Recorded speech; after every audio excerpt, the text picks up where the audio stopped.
Aku Rika. Kejadian menyeramkan ini aku alami tepat 1 tahun yang lalu. Saat itu aku sedang mencari kosan di sekitaran daerah KBB atau Kabupaten Bandung Barat. Karena ada panggilan kerja di salah satu pabrik yang ada di daerah sana.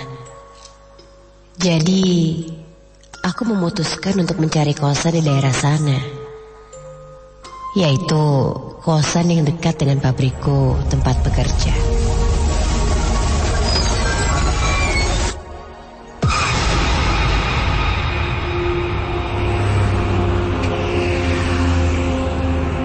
Karena rumahku yang sangat jauh, yaitu di daerah Cibiru, aku takut kesiangan apabila berangkat kerja. Rencananya sih, aku mau mencari kosan yang murah saja. Maklum, aku ini orang yang sederhana, jadi harus pintar-pintar menghemat keuanganku.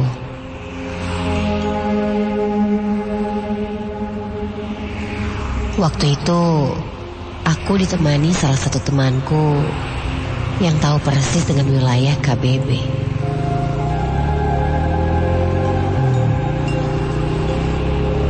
Setelah berputar-putar cukup lama di daerah itu, ternyata aku menemukan kosan yang sesuai dengan keinginanku, yaitu murah.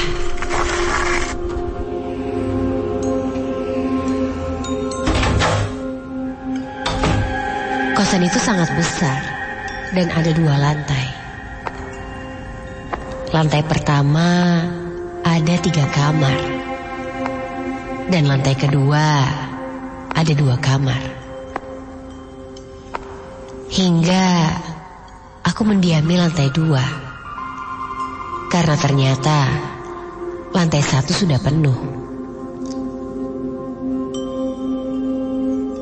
Setelah mengobrol dengan pemilik kosannya, aku pun sepakat dengan harganya. Dan keesokan harinya, aku langsung membawa barang-barangku dari daerah Cibiru ke daerah KBB ini. Oh iya, di kosanku ini sudah tersedia tempat tidur dan sebuah lemari.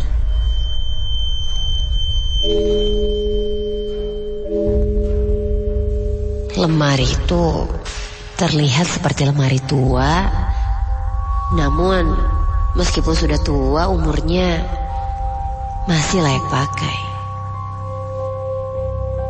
Ya, sangat berguna sekali menurutku. Jadi aku tidak perlu jauh-jauh membawa lemari. Kata pemilik kosan sih, pakai aja daripada mubazir.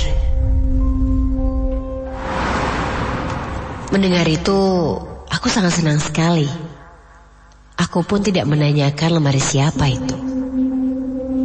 Ya mungkin sebagai properti tambahan saja, supaya aku lebih betah dan senang di kosan ini, pikirku.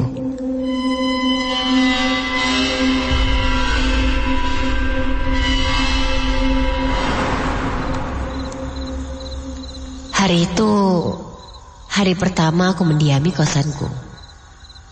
Setelah beres-beres dan merapikan barang-barang, aku pun mencoba merebahkan tubuhku di atas kasur.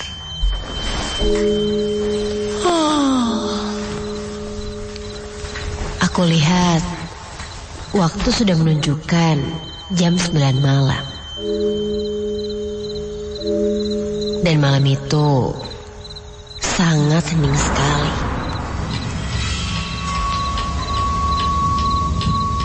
Hingga suara jam berdetik sangat terdengar jelas. Memang kamar di sebelahku itu kosong, jadi sunyi dan hening. Dan di belakang kosanku ini terdapat tanah kosong yang lumayan luas dan dipenuhi oleh rumput-rumput liar yang sangat tinggi. Di sekelilingnya juga banyak pepohonan besar. Jadi tak aneh jika memasuki malam hari, banyak suara binatang malam yang terdengar. Singkat cerita, hari itu aku baru pulang dari tempat kerjaku sekitar jam 5:30 sore.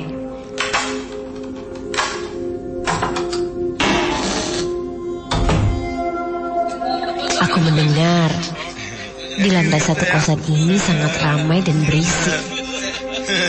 Karena memang lantai 1 ini penghuninya penuh. Berbeda dengan lantai 2 di tempat kamarku. Aku menaiki tangga ke lantai 2. Suasananya sangat sepi dan hening. Karena hanya aku saja yang berpenghuni di lantai 2. Sambil berjalan ke kamarku, aku sambil merogoh kunci yang ada di saku celana.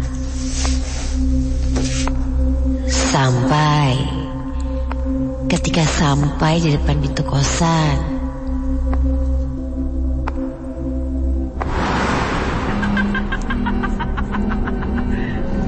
aku mendengar sayup-sayup suara perempuan tertawa.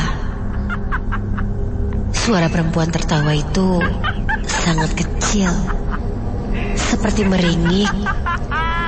Dan ketika aku coba mendengarkan sekali lagi dan mencari dari mana sumber suara itu,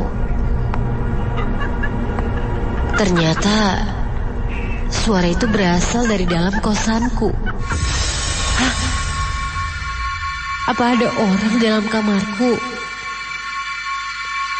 Tak lama, aku pun langsung membuka pintu kamar kosan. Dan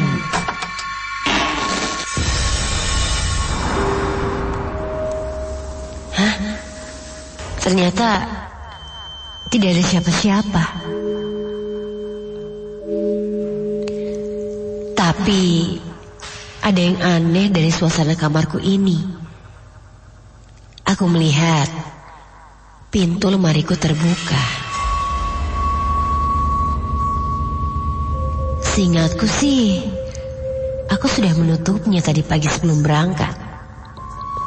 Mungkin lemarinya saja sudah rusak kali ya.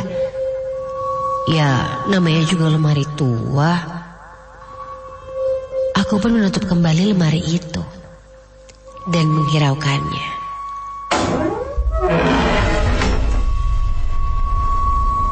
Setelah itu, aku pun bersiap-siap untuk mandi. Kamar mandi di tempat kosku ini memang di luar kamar. Jadi, semua penghuni memakainya secara bergantian. Kamar mandinya pun terletak di dekat tangga lantai 1. Ketika aku menuruni anak tangga untuk pergi ke kamar mandi,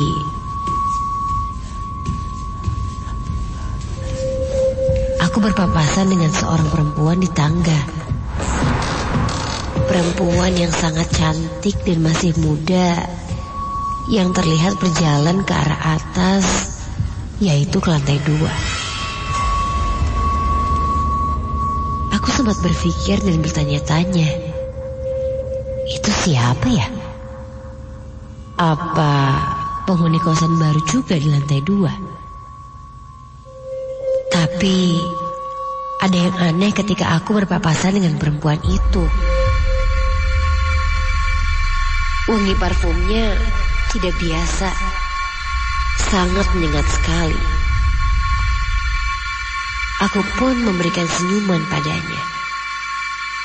Namun, sepertinya dia tidak berusaha melihatku dan terus saja berjalan.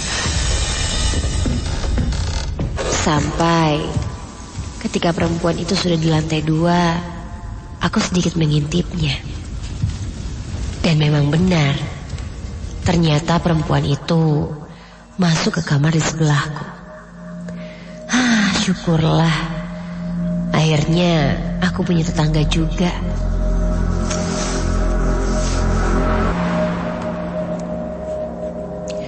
Waktu pun berlalu. Setelah selesai mandi, aku pun kembali ke kamarku dan merebahkan badanku di atas tempat tidur.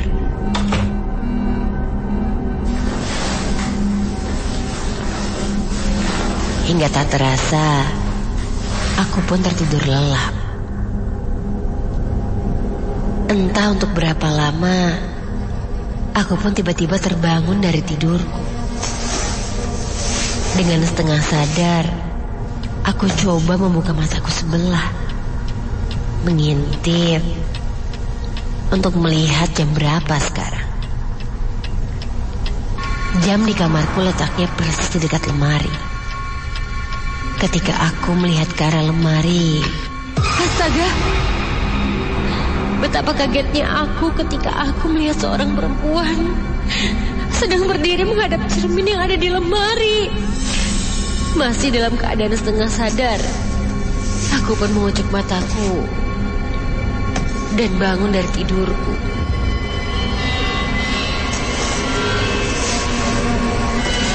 Sampai ketika kulihat lagi,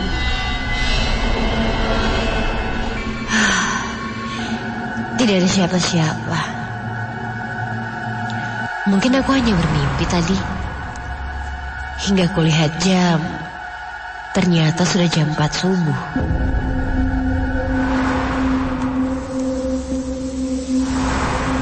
Keesokan harinya, aku terjebak hujan di tempatku dan membuatku harus pulang malam menuju kosan. Sekitar jam 11 malam, aku baru sampai di kosan.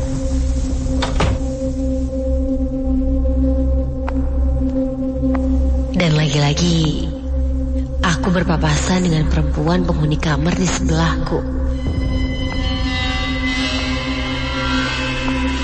Ketika aku sedang menaiki anak tangga, perempuan itu berjalan menuruni anak tangga. Aku pun mencoba menyapanya. Halo Teh. Tapi perempuan itu lagi-lagi tidak menggubris ucapanku. Aku hanya melihat tatapan mukanya yang sangat kosong. Jutek amat sih si Teteh, ketusku kesal.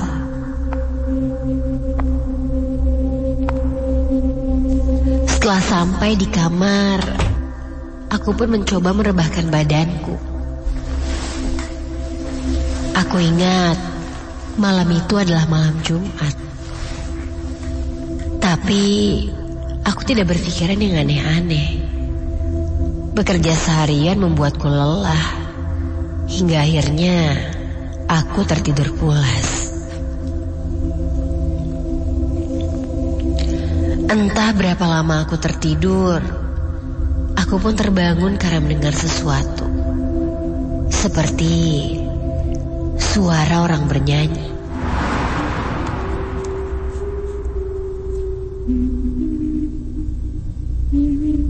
Ketika aku membuka mata, sontak pandanganku langsung tertuju ke arah lemari. Dan aku melihat seorang perempuan lagi. Perempuan itu seperti yang aku lihat kemarin. Apa ini mimpi? Aku pun memastikannya. Ternyata ini bukan mimpi. Dan aku memang sudah terbangun. Perempuan itu berdiri tepat menghadap ke cermin di depan lemari itu. Aku memberanikan diri untuk bertanya, "Hei, kamu siapa?"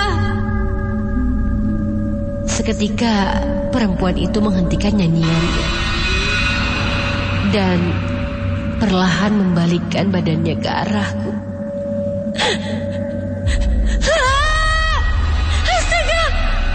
Wajah perempuan itu Rata! Bulu kuduku seketika merinding dan keringat dingin pun mulai bercucuran.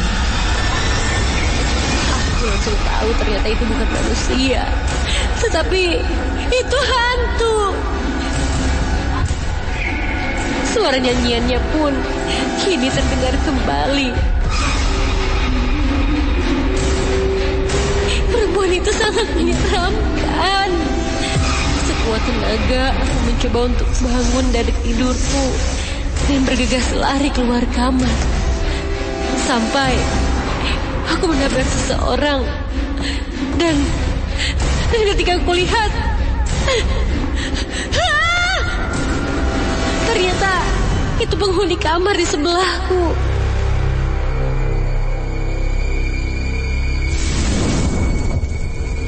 Dia menatapku dengan tatapan yang sangat tajam. Aku mulai ketakutan.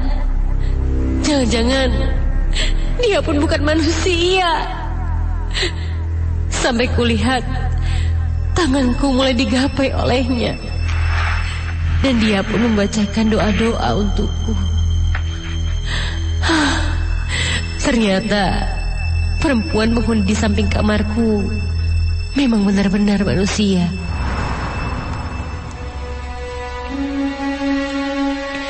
Setelah cukup tenang, aku pun mulai mengobrol dengan perempuan penghuni kamar di sebelahku. Ternyata dia indigo. Dia bilang, katanya sosok perempuan yang aku lihat itu adalah sosok penghuni lemari di kamarku. Awalnya, aku tidak terlalu percaya dengan ucapannya. Sampai keesokan harinya, ketika aku tanya pada penjaga kosan, akhirnya mereka pun buka suara. Katanya 1 tahun yang lalu, kosan itu dihuni oleh seorang perempuan yang kuliah di salah satu universitas seni rupa. Tapi entah punya masalah apa, perempuan itu memutuskan untuk mengakhiri hidupnya. Mendengar itu, aku hanya bisa diam dan tidak percaya apa yang aku alami. Aku benar-benar melihat sosok perempuan yang sangat menyeramkan. Sampai akhirnya perempuan penghuni di kamar sebelahku memberitahu sebuah ritual untuk mengusirnya. Dan setelah itu, sosok perempuan menyeramkan dengan muka rata itu tidak pernah kulihat lagi. Dan kini kamar kosanku pun sudah mulai tenang dan nyaman.